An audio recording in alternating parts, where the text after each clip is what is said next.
Queridos amigos, senhoras, senhores, quase sempre nos colocamos numa condição de inferioridade. Acreditamos que missionários são raríssimos e começamos a citá-los, enumerando-os: uma Madre Teresa, um Chico Xavier, um Divaldo Franco e alguns outros vultos importantes do espiritualismo e do espiritismo. Todavia, nós devemos entender que Deus, na sua sapiência, não haveria de entregar a nós, simples mortais, tarefas de menores importâncias. Porque,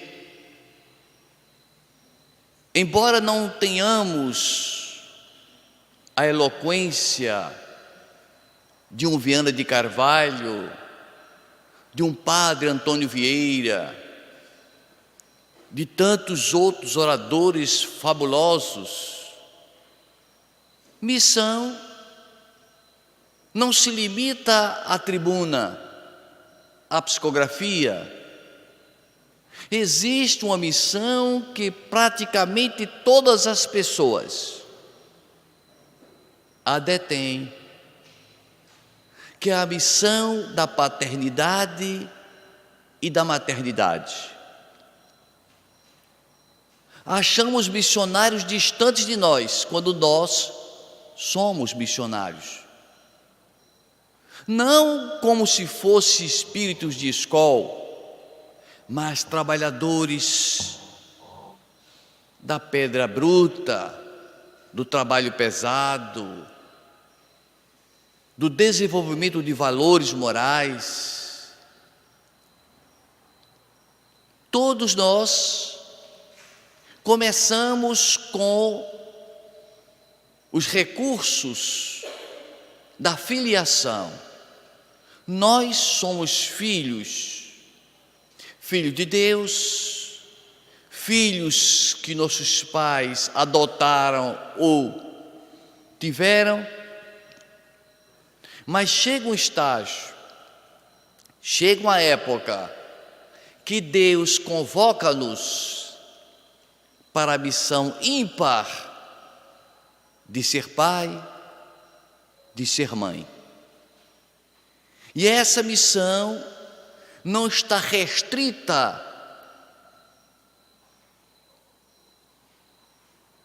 ao casamento. Pode-se exercer a missão da paternidade cuidando do próprio pai que está esclerosado. Pode-se ser mãe zelando por um parente, por um irmão, por uma irmã, por alguém estranha que seja, que não esteja no juízo comum, porque ser pai não é tão somente aquele que gera, mas aquele que cria, aquele que ama. E a missão da paternidade e da maternidade é uma missão que nos convoca a desenvolver valores na alma. Então, nós saímos do estágio de filhos para o compromisso fabuloso de pai, principalmente quando a esposa engravida e começam os questionamentos, as dúvidas, as inseguranças de como eu vou exercer esse papel, esse novo papel, que parece uma coisa assim desconhecida, como que nós não tenhamos sido pais ou mães em vidas pregressas. Portanto, há que se estudar sobre esse valor, essa grandeza de ser pai aqui na terra, de criar alguém, de amar alguém desinteressadamente, porque o amor conjugal, quase sempre ele é egoísta até certo ponto, ele cobra, ele necessita daquela permuta. Mas o amor de pai, o amor de mãe, é aquele amor que não espera nada em volta, nada em troco. É esse amor que nós todos estamos investindo nessa missão para um dia alcançarmos, amarmos a todos de igual modo, desinteressadamente. No Livro dos Espíritos, na questão 582, Allan Kardec argue da espiritualidade superior se a paternidade pode ser considerada uma missão. E a resposta é afirmativa. É uma missão extraordinária a paternidade. É bom a gente parar para observar que Kardec perguntou sobre a paternidade. E nisso a gente focaliza mais o homem, porque temos o hábito de apontar só para a mulher a bênção sagrada da maternidade. E o homem tem cruzado os braços por milênios, transferindo os compromissos mais pesados, mais vultosos, para os ombros machucados e feridos da mulher. É certo, ninguém discute, que é dentro do útero que a criança desenvolve-se. Sim, isso é verdade. Mas isso não quer dizer que a mulher, o sexo feminino, seja mais bem aquinhoado por Deus do que o sexo masculino. É preciso aclararmos essa questão para não imaginarmos que o homem seja inferior em valores sentimentais e superior em valores musculares. Deus, quando fez a todos nós, dividiu os sexos em ativo e passivo, e que tem igual poder, sendo um decididamente ativo, que representa o sexo masculino, e o outro sexo, o positivamente passivo, que representa o sexo feminino, mas em potências contrárias, mas idênticas em valores. Eu tenho, com frequência, feito a comparação do valor matemático, energético do homem à carga elétrica do elétron no átomo, idêntica à carga elétrica do próton que fica no núcleo, só que de sinais contrários. Portanto, Deus não haveria de criar um ser que possuísse melhores condições de progredir do que outro. A culpa é do homem, que entregou à mulher os compromissos mais elevados e se esquivou durante milênios de desenvolver o sentimento do amor. Claro, é claro que o homem, por ter uma potencialidade dentro dele, magnética, energética, ativa, é um homem muito mais racional, muito mais hercúleo. E a mulher, por ser passiva, é mais acomodada, em que ampliou em si mesma a intuição, a inspiração, os sentimentos mais sublimados, não querendo dizer com isso que um sexo ou outro tenha predominância para Deus de valores. No livro Atos dos Apóstolos, capítulo 10, Pedro pede a palavra, sobe num pedestal e diz para os seguidores: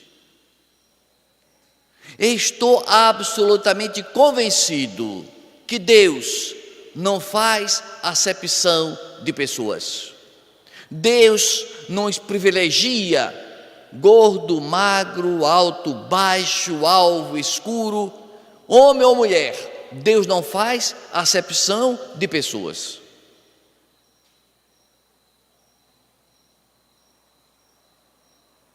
Esclarecido esse ponto, que as potencialidades de um são idênticas à de outro, porque temos que convir. Como é que Deus haveria de fazer a estrutura molecular de um corpo masculino com menos perfeição do que a estrutura orgânica do corpo feminino? Deus fez tudo com perfeição. A imperfeição é nossa.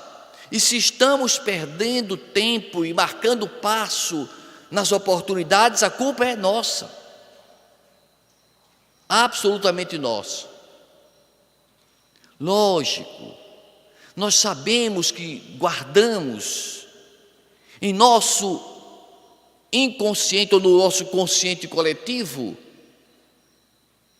os arquétipos do poder, do período em que nós, homens, vivíamos nas cavernas e que pouco tempo demorávamos nas cavernas, porque íamos aventurar, caçar os bisões, os búfalos, enfrentar os leões, as feras, trazer mantimento para dentro de casa. Então o homem criou, no passar dos milênios, os recursos da racionalidade, da coragem, da bravura e do desenvolvimento muscular para enfrentar essas problemáticas.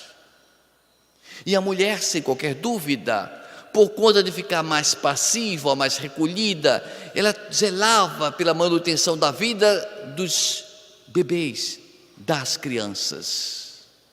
Isso transcorreram-se milênios dessa forma,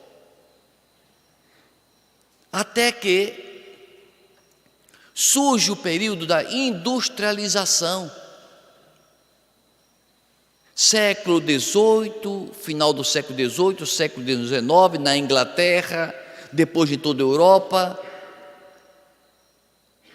que o trabalho, os manuais passaram a ser produzidos por indústrias, e as indústrias começaram a explorar o trabalho humano, a força humana, e com isso cada trabalhador precisava trabalhar 18 horas por dia, 20 horas num dia, e o dinheiro que obtinha era insuficiente para manter o lar. Com isso, começou a haver a necessidade da mulher também trabalhar fora de casa. E a mulher então começou a se ausentar do lar. E aí quebrou o paradigma que só a mulher é que cuida da criança. Se ambos precisavam sair de casa para trabalhar, se ambos na atualidade trabalham fora de casa, por que continua só com a mulher o trabalho estafante de zelar pelos filhos? Graças a Deus que a ficha está caindo, que o homem está compreendendo que trocar uma fralda, ele não vai com isso, ou por conta disso, ou em decorrência disso, perder a sua masculinidade. Não é pelo fato dele lavar prato usando detergente que vai diluir a sua masculinidade. Seria um macho muito fraco, que desmancha com detergente.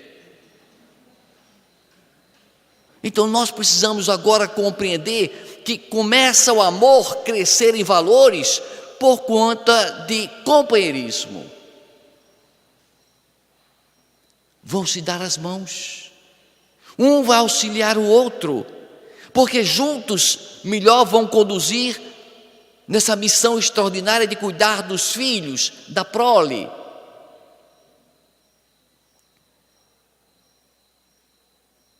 No Evangelho segundo o Espiritismo, no capítulo 14, item 9,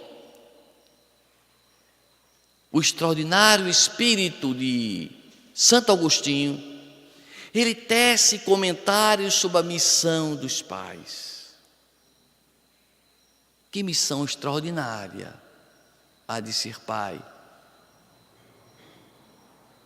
Nós fomos criados e observamos como fomos criados. E dizemos para nós: quando eu for criar meus filhos, quando eu for educar meus filhos, eu vou fazer melhor do que meus pais fizeram comigo. Eu vou tratar meus filhos melhor do que eu fui tratado. E esse mecanismo de cada vez melhor vai desenvolver e aperfeiçoar o sistema do lar, da paternidade e da maternidade. E Santo Agostinho, então, ele diz que é uma missão extraordinária cuidar de alguém. Seja filho de sangue, seja filho do coração, seja filho por respeito e por amor. Honrai vosso pai, honrai vossa mãe. É, sem dúvida, uma missão. Então ele diz: haverá tempo que Deus perguntará a cada pai e a cada mãe: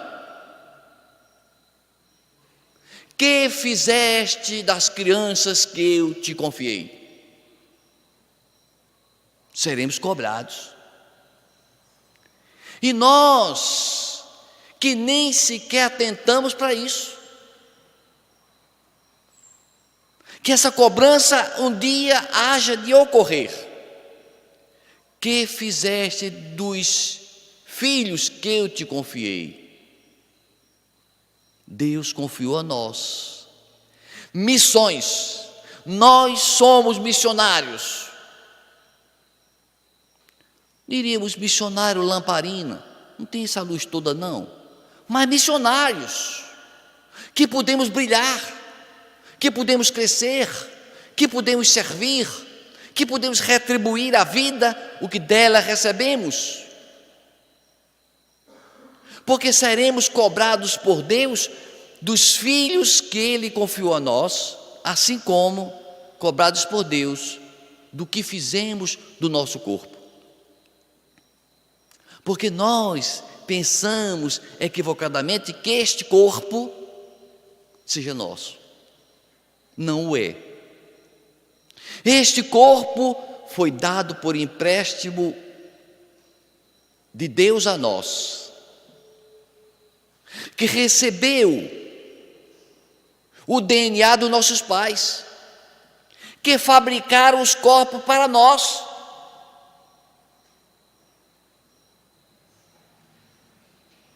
O que é nascido da carne é carne. Está lá no Evangelho de João. Jesus conversando com Nicodemos. Nicodemos, o que é nascido da carne é carne. Ou seja, nós fomos fabricados pelos nossos pais. Nós, que eu digo, nosso corpo. Mas o que é nascido do Espírito é Espírito. Não tem nada a ver com a carne. Ou seja, os nossos pais fabricam o quê? Os corpos. E o Espírito? Deus. E nós viemos de vidas pregressas tomar conta desse corpo que foi fabricado pelos nossos pais, trazendo o DNA dos nossos pais. Mas o DNA humano, biológico, mas não a personalidade, não a individualidade que toma conta deste corpo. E nós seremos cobrados: meu filho, o que fizeste do corpo que recebeste por empréstimo? Já pensaram nisso?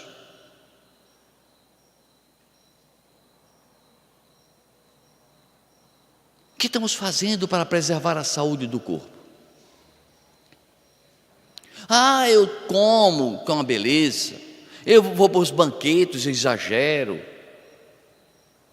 Mas aí você estraga a saúde.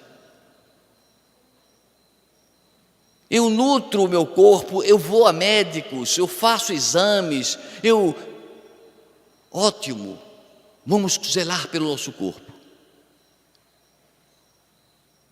Mas vem a outra pergunta: e que estamos fazendo pela nossa alma? O corpo é a casa onde estamos morando, e nós somos os inquilinos. O que estamos fazendo pela nossa alma? E aí que entra a repercussão dos nossos compromissos, das nossas missões. A nossa missão é zelar pelo corpo que possuímos e pelos corpos que nos circundam.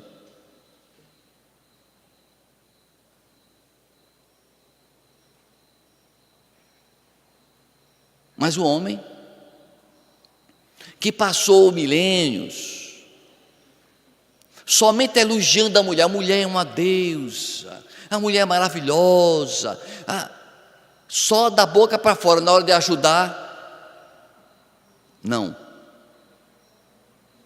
E eu estava lendo sobre os costumes indígenas brasileiros, dos índios do Brasil. Tem muito homem que quer voltar a agir como os índios do Brasil. Os tupinambás, por exemplo. Porque os tupinambás têm um costume interessante. Eles não conhecem biologia. Então entenderam que a mulher engravida porque eles, homens, colocam nela a semente da criança. Até certo ponto está certo, está correto. Não entende ele que lá dentro se encontra o espermatozoide com o óvulo, ou seja, ela entra com 50% e ele com 50%. Mas o índio não pensa assim, acha que a semente é 100% do índio, a mulher é só o terreno, é a hospedaria, é o berçário onde a criança vai nascer. E por conta dessa ilusão, desse desconhecer, quando a mulher passa 9 meses gestando a criança, quando descansa, em que o índio é convocado a cortar o cordão umbilical no dente, ela, a índia, a parturiente, vai se banhar no rio e trabalhar imediatamente, não tem repouso algum. Mas o índio fica de resguardo. Não pode fazer esforço não. Comida especial, se balançando na rede. Talvez muitos homens pensem ser isso uma vantagem. A vantagem do egoísta, do preguiçoso. Porque o trabalhador, O cristão, o espírita, é aquele que não se conforma em ficar parado.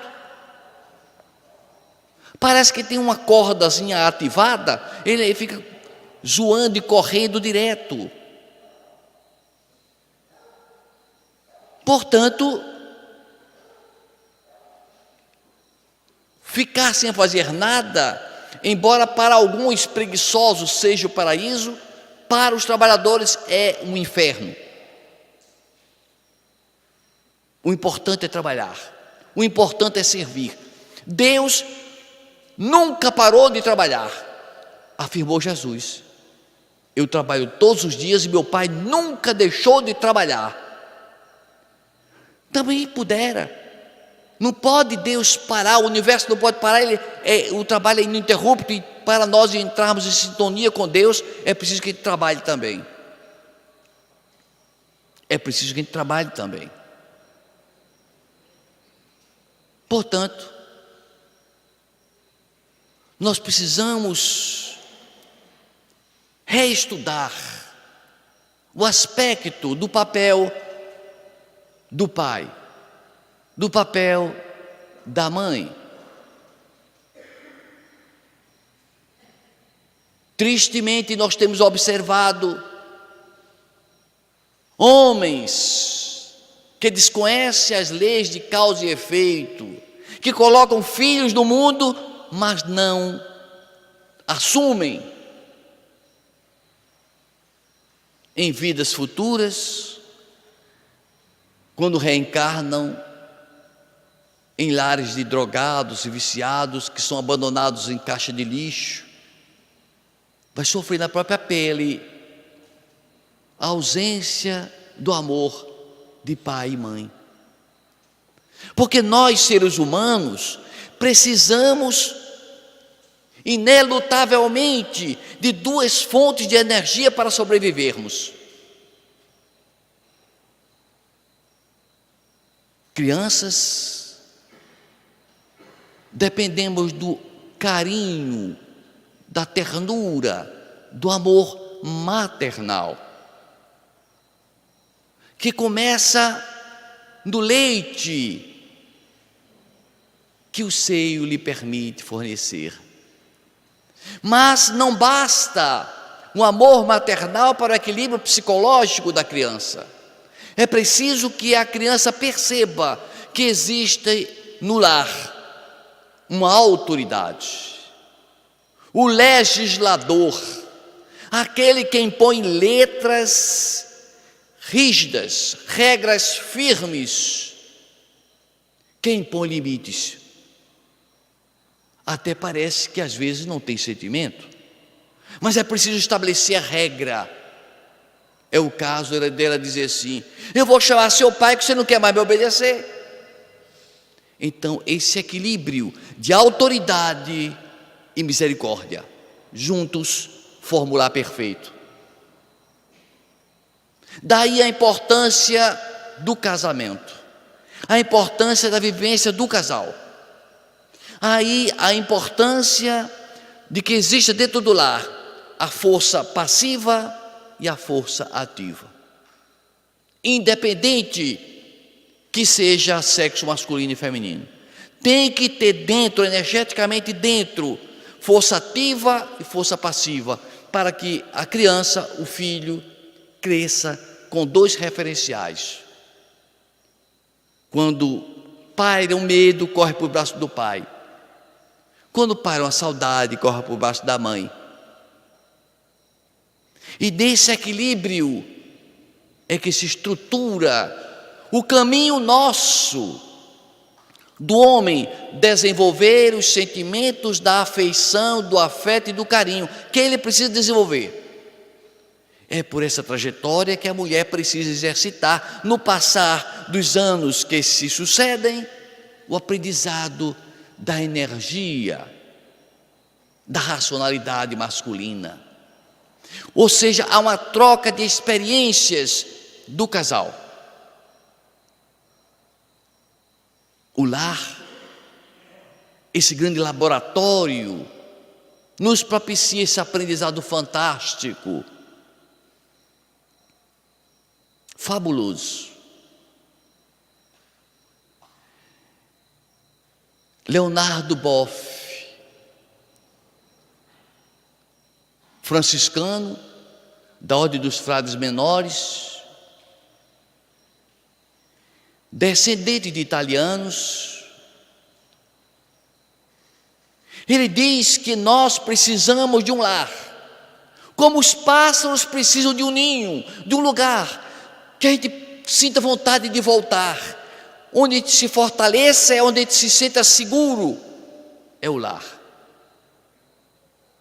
Os pássaros voam, mas só estão seguros no ninho. Nós precisamos de um nicho, como diz Leonardo Boff, um nicho de amor, um nicho de segurança, um nicho onde a gente possa desabafar nossos problemas, confidenciar nossas culpas, trocar experiências, aprender juntos. Nós precisamos. Daí porque a família jamais vai se acabar. O que aparentemente está diluindo a família não é a necessidade da existência da família, mas o excesso de egoísmo, de irresponsabilidade. À medida que nós formos crescendo em sentimentos, mais necessário se faz o aconchego.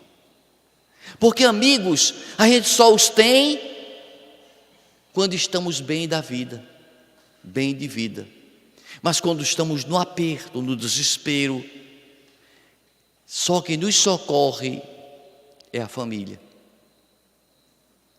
Leonardo Boff, a família dele veio se instalar no Rio Grande do Sul, e seu pai e sua mãe eram 2 missionários fabulosos. O seu pai, Mansueto, um missionário de mão cheia, um cidadão que zelava pelo povo, sem qualquer interesse material. Dava aulas gratuitas às crianças, ensinava a língua portuguesa a italianos e alemães, ajudava o pessoal na agricultura com conhecimentos diversos, era poliglota, conhecia o grego, o italiano, o português e outras línguas. Foi absolutamente contrário a perseguir os índios, amparava os pobres. Era um espírito elevado. Mansueto, pai de Leonardo Boff, teve 11 filhos. 11 filhos. Um deles, o que nós conhecemos, o Leonardo Boff. Já a sua mãe era uma pessoa altamente desligada dos conhecimentos intelectuais, analfabeta. O pai, profundamente erudito, a mãe, ignorante. Mas ambos espíritos elevados, ambos missionários.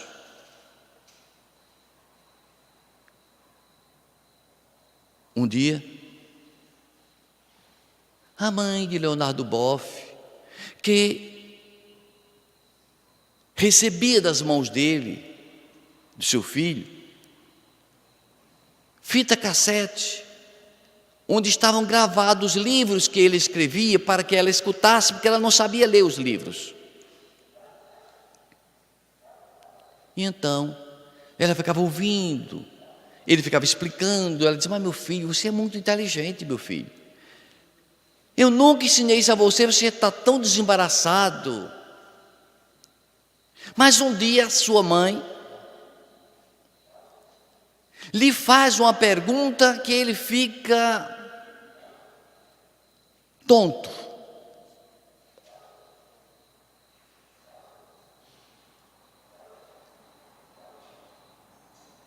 Ela disse para Leonardo Boff: meu filho, você é um sacerdote, vive pregando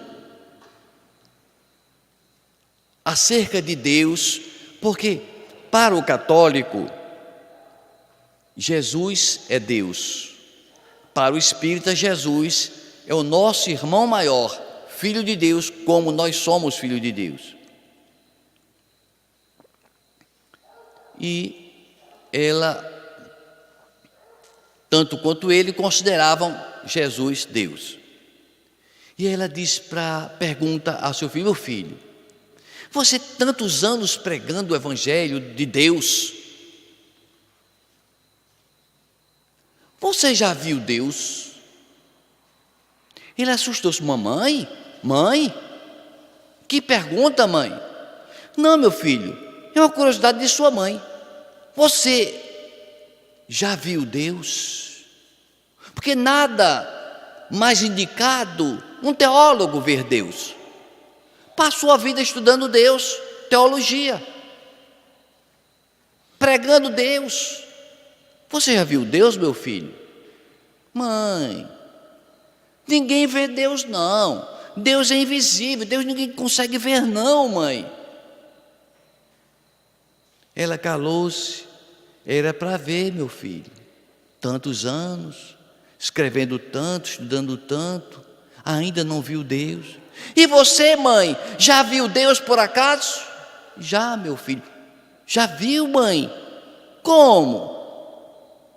E ela relata uma visão que ela vê de forma repetitiva. Ela não viu Jesus só uma vez, mas várias vezes. Para ela, Jesus é Deus. Então ela diz: meu filho, às vezes eu estou dentro de casa, vejo aquele sentimento de paz dentro de mim, aquela intuição: saia de dentro de casa. Eu saio de dentro de casa e vou olhar o pôr do sol. E fico em oração, as nuvens ficando coloridas, eu fico em oração. Nisso percebo Deus caminhando e passando em minha frente.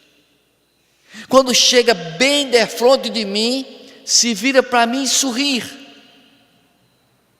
como aprovando os meus atos, como felicidade tivesse de me ver. Ele estava se referindo a Jesus. Deus olha para mim, sorri, segue adiante. Mas o que mais me impressionou, meu filho, não foi só ver Jesus, mas o seu pai, que já morreu, está seguindo Jesus.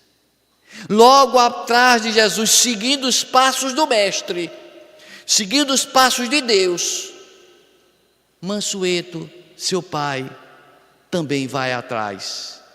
Ele para rapidamente, olha para mim, dá uma risada gostosa das que ele costumava dar e segue acompanhando Deus.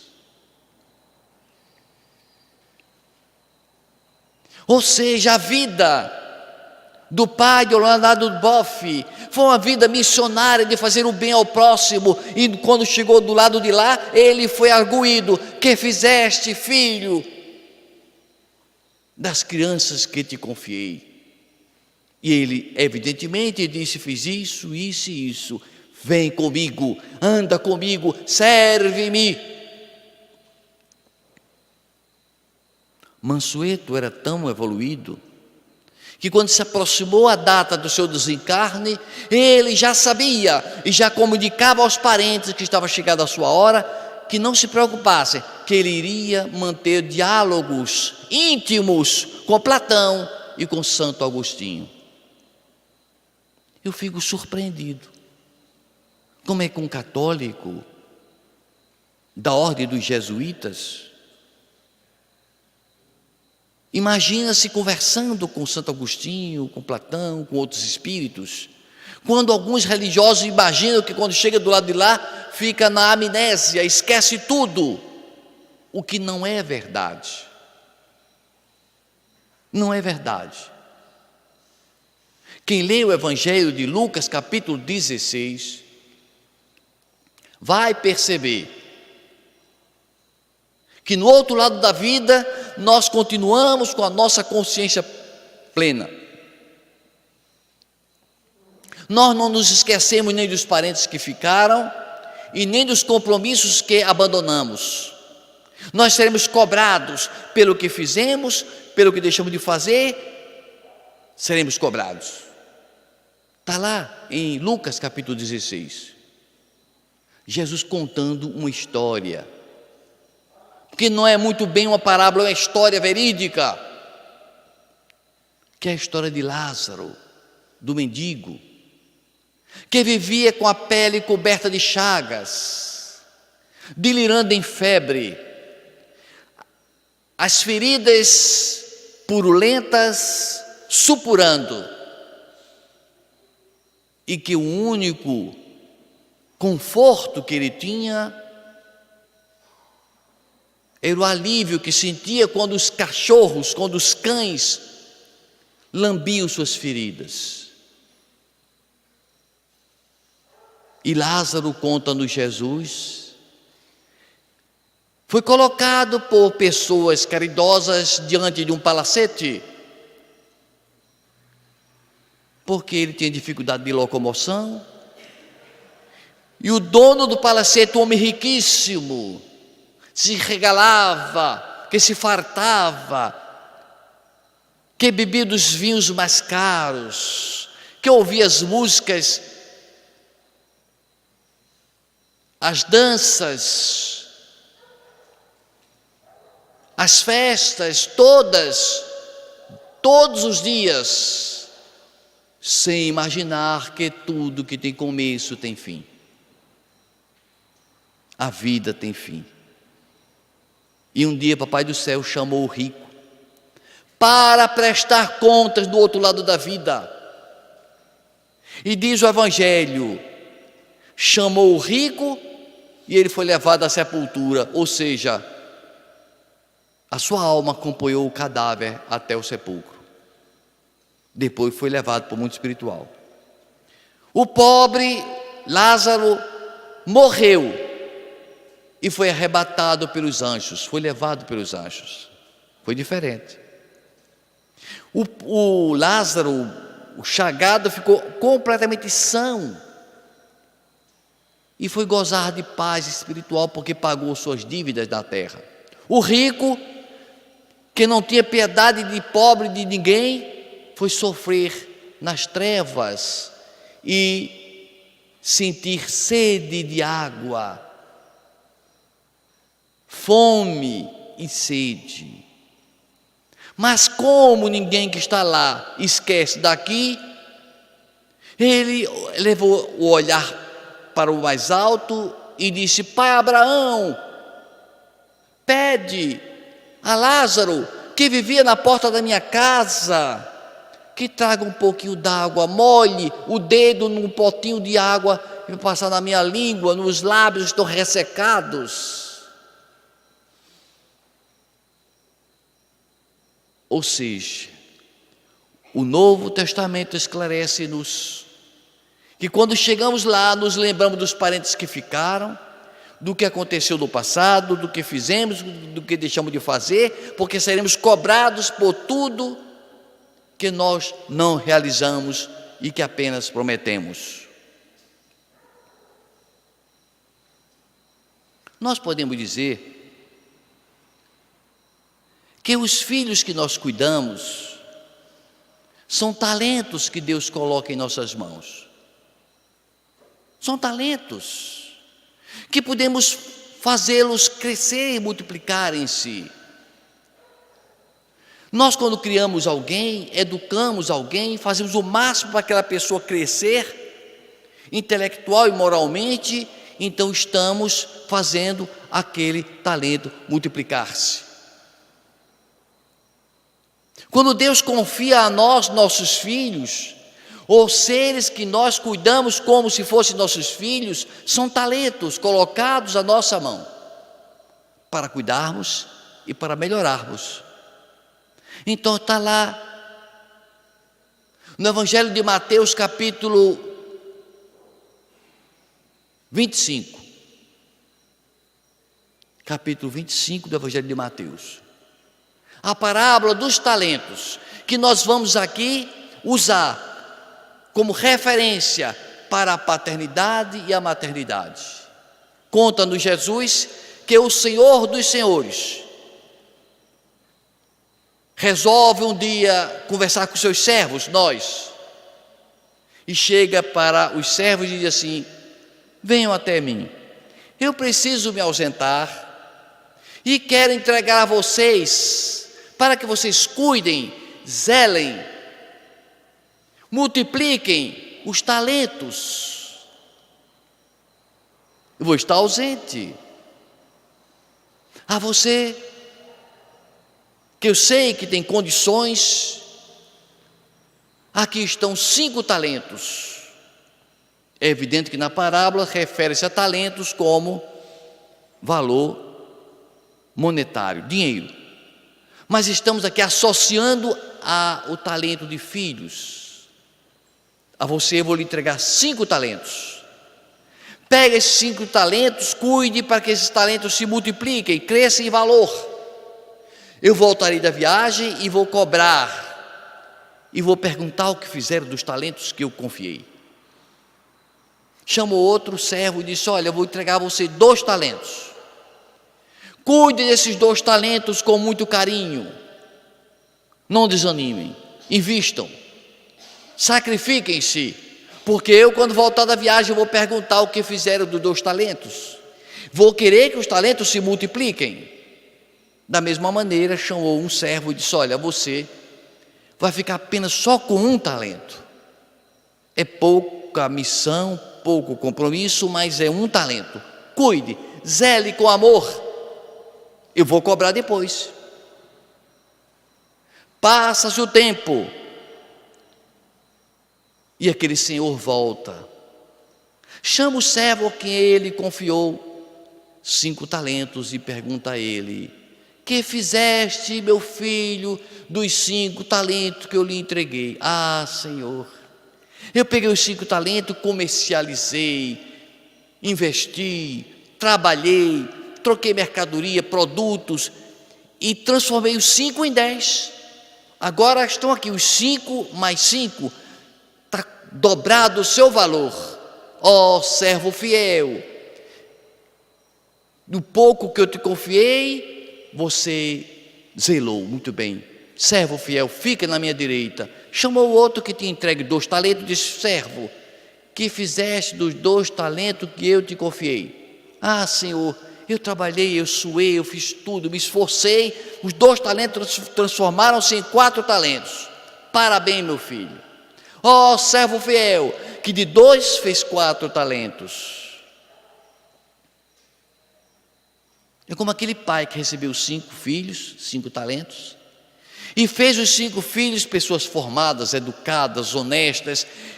Aqueles 5 não são somente 5, são pessoas cultas, valem muito mais do que o dobro. O de 3 a mesma coisa, o de 2 a mesma coisa, e depois ele chama o de 1 talento. Filho, o que fizeste do talento que eu te confiei? Ah, Senhor, eu tive receio de cuidar desse talento, tive medo de perdê-lo. O que foi que eu fiz? Enterrei. É o caso do pai e da mãe que abandona o filho, o talento que não cuidou, que enterrou o talento, não entregou, não confiou a ninguém para cuidar, não investiu, não melhorou. É alguém que enterra o talento, essa missão extraordinária de ser pai ou de ser mãe.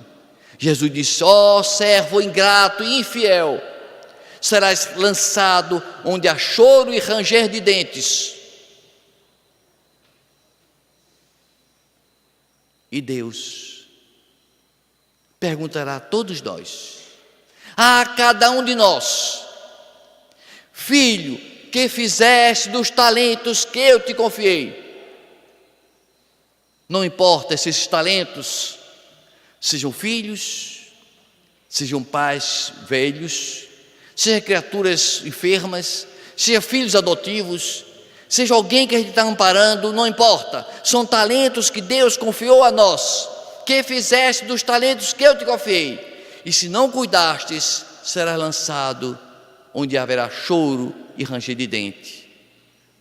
Que Jesus, nosso mestre de amor, que Deus, a perfeição suprema de tudo, possa despertar em nossos sentimentos mais íntimos o companheirismo integral, o amor, o equilíbrio emotivo entre homem e mulher, para que sejamos uma família ideal e que a gente cuide dos talentos que Deus nos confiou. Que Deus nos abençoe.